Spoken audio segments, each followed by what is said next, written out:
This is a Game Boy Advance SP that you can play using official Nintendo Joycons, and you can also dock to play on a television, a Frankenstein Nintendo handheld of sorts. So enjoy the intro, and let's see how I made it.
Hey everyone, how's it going? My name is Tito, and welcome to another special Halloween episode of Retro Renew. This is the second and final part of my Halloween mini-series. Today I am so excited to share with you a project that has been in the works for the past few months. I'm going to show you how I made this Game Boy Advance SP / Nintendo Switch Frankenstein, which incredibly can be played using Joy-Cons both on and off the console. On top of that, it can even be docked to be played on your television. So how did this project get started? Well, a few months ago, I learned that there was a new TV out IPS kit being developed for the Game Boy Advance SP, much like the one we saw for the original Game Boy Advance that I previously reviewed on this channel. So I thought to myself, one of my issues with these TV out kits is that you are tethered to the TV while you're using them. Wouldn't it be better and more convenient to be able to play these consoles using wireless controllers, or better yet, Joy-Cons?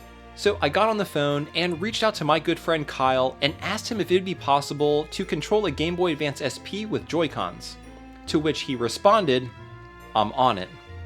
Kyle got to work designing a new rear shell, custom PCB, and writing code to make this idea a reality.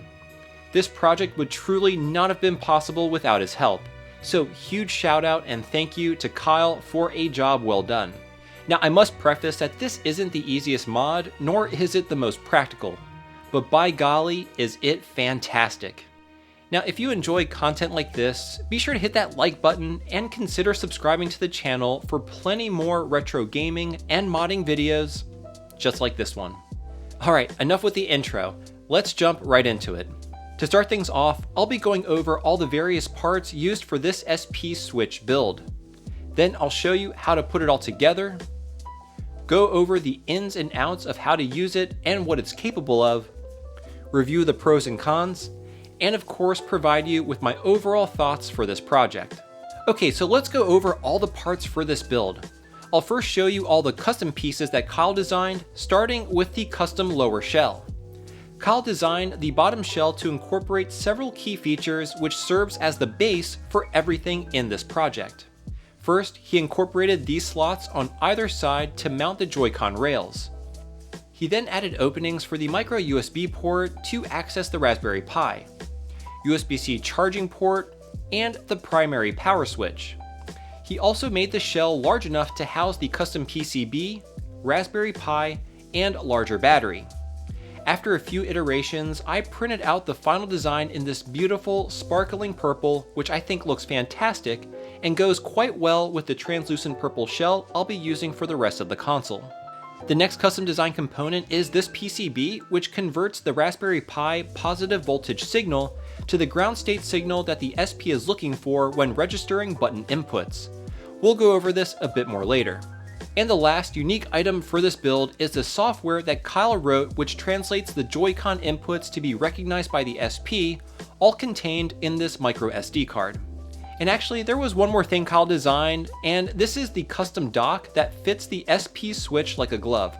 It's really the icing on the cake. Now Kyle has graciously posted all these custom designed parts on his GitHub page, which I'll have linked down below in case anyone is interested in checking them out. Now, most of the remaining components that I'll be using for this build are readily available parts that I actually got from Retro Game Repair Shop and Amazon. The first and arguably most important being the recently released TV Out IPS kit. Now this kit isn't anything we haven't already seen before.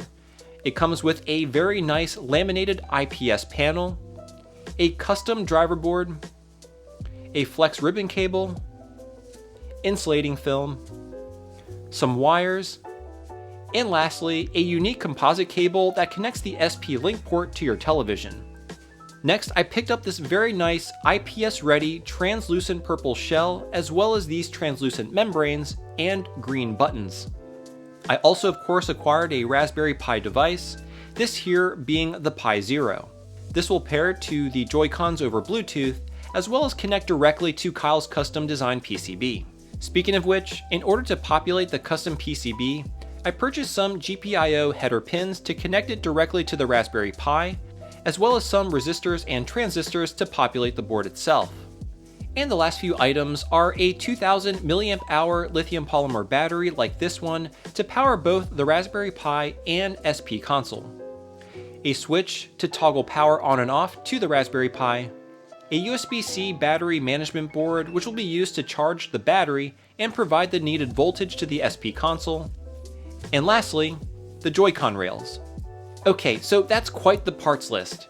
Now if you're interested in picking up the IPS ready shell or the TV Out IPS kit for the Game Boy Advance SP, Retro Game Repair Shop has provided a 10% discount on all of their products, including those, if you use my link in the video description, as well as the coupon code TITO at checkout.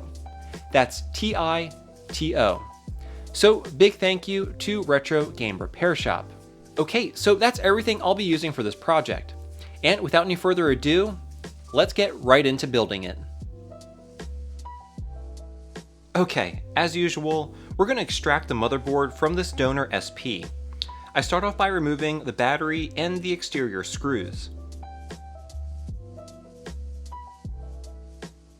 Once inside, I unfasten the screws securing the motherboard, then tilt it up and release the LCD ribbon cable. Since my IPS ready shell doesn't come with the hinges, I'm taking the ones from the donor console as well. Now with the motherboard free, we're going to pre-tin all the vias needed for this mod. There are about 16 in total, which account for all the button inputs from the D-pad, action buttons, triggers, start and select, as well as all the other solder points for the TV Out mod.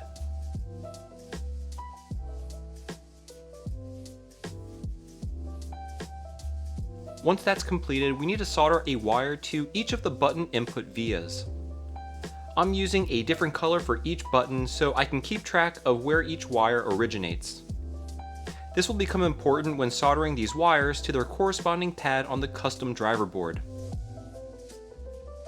And since I didn't have enough different colors for the wires, I used a Sharpie to mark additional wires of the same colors, effectively doubling the color variations that I could use.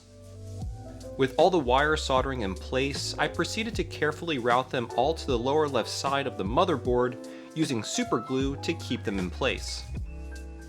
I then inserted the custom IPS TV Out ribbon cable into the motherboard, locked it in, and soldered a wire from the ribbon cable to the via Q12B. This allowed you to adjust the IPS brightness as well as activate TV Out mode. And here you can see how I routed and managed the wires. The wires are held in place by crazy glue, which gives the build a rather nice aesthetic, and more importantly, keeps everything nice and tidy. I then proceeded to soldering a wire to pin 3 of the link port connector, which will carry the composite signal from the IPS driver board, and another 2 to the ground pin shown here. One is for the TV Out mod, while the other connects to Kyle's custom PCB. Speaking of which, we need to populate the custom PCB with 12 resistors, as well as 12 transistors. This board was necessary because the GPIO of the Raspberry Pi provides a positive voltage signal. However, the Game Boy Advance detects button presses as the button connects to ground. The NPN resistors of the custom PCB allow for the signal voltage of the Raspberry Pi to change the ground state signal the GBA is looking for when a button is normally pressed. In essence, it translates the inputs from the Raspberry Pi, which is connected to the Joy-Cons, so that the SP can correctly register those inputs. And this is what the fully populated board should look like. Now we need to solder the GPIO header pins so we can connect the board to the Raspberry Pi. Before soldering to the Pi, place some Kapton tape on top in order to prevent any potential shorts. Then proceed to soldering them together. With the Raspberry Pi connected to the custom PCB, we now need to connect all the wires from the SP motherboard to it. Kyle has published the wiring diagram to his GitHub for reference. Next, we need to prep and connect the power management board to the rest of the system. This will be responsible for charging the battery as well as supplying power to the GBA and Raspberry Pi. And lastly, we need to make sure we solder in this switch which turns power on and off to the Raspberry Pi. Once everything is all hooked up, let's test it out to make sure everything is working correctly. Great, so now we need to install the IPS panel and the SP motherboard into the new shell.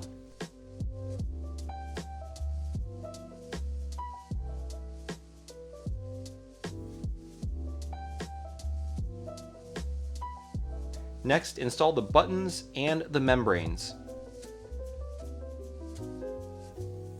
And then secure the motherboard. Since the 3D printed bottom shell doesn't have any built-in supports for the trigger pins, we'll need to glue them to the top shell. Again, I'm using crazy glue for this. Alright, we're at the home stretch. Using a lot of double-sided VHB tape, secure the Raspberry Pi, making sure the OTG USB is aligned with the opening, since we'll need to access it later on in order to pair the Joy-Cons. Next, install the USB-C charge board, here again using some VHB tape. While this isn't the most elegant solution, VHB tape has a decent amount of hold and will secure these components just fine. And lastly, slot in the power switch as shown. And secure it with the locking nut. Now we can solder in the battery to the charge board since all the other components are now in place. Once that's done, secure the battery and place the top shell onto the bottom, making sure the wires are not binding on anything and are out of the way of the cart connector.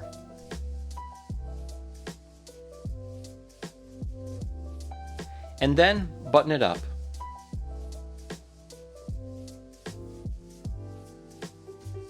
With your glue of choice, attach the Joy-Con rails to either side of the SP Switch console as shown.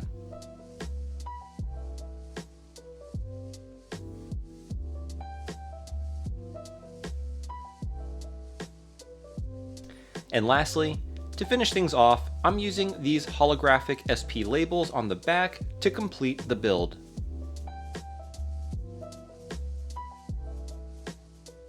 Being able to separate yourself from the SP console and not have to hold it in order to play it on the television provides a more home console-like feel. There was just something about holding the SP console in order to play it on a TV that sort of diminishes the gaming experience. I just really didn't like being tethered to the television. And that's what makes this project so awesome. You can play it wirelessly on a television while it's docked, very much like a Nintendo Switch. You can also play it in handheld mode with the Joy-Cons attached, which is an interesting experience in and of itself. There's even tabletop mode, with variable viewing angles thanks to the SP's flip-out display.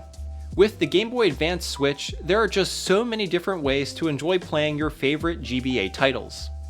Now you may be wondering, how does the console feel in your hands when playing it? Well, in handheld mode, it feels almost like a regular Nintendo Switch. Where it really shines though is when it's docked. You can hold each Joy-Con separately or together in a grip just as you would normally on a Nintendo Switch. While I'm sure there is a degree of input lag, to me it's imperceptible and I can genuinely play these games without issues. It's overall a very good gaming experience that offers quite a bit of variation and flexibility in how the SP can be played. Now, what I've shown you so far is gameplay when the Joy-Cons are already paired to the SP. There is, however, a rather lengthy process in order to properly pair both Joy-Cons to the SP, which unfortunately isn't as simple as flipping a switch or turning on the console. So now let me demonstrate how to pair the Joy-Cons to the SP console. First step is to connect the unit to a computer via the Raspberry Pi micro USB port. Once connected, wait for the Raspberry Pi to boot. It can take up to 70 seconds. Once booted, open your virtual network computing client of choice. In my case, I'm using VNC Viewer. This lets you virtually display the Raspberry Pi operating system on your computer.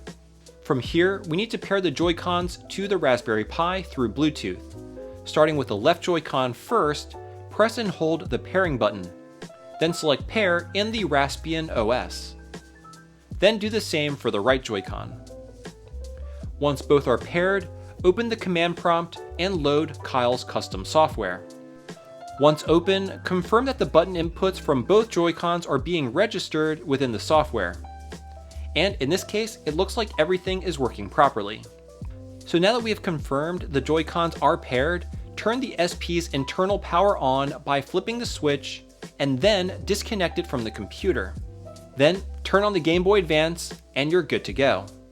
Now, you unfortunately have to follow this same process every time you turn the console on. This is of course a huge hindrance to gameplay, but honestly, that's fine with me.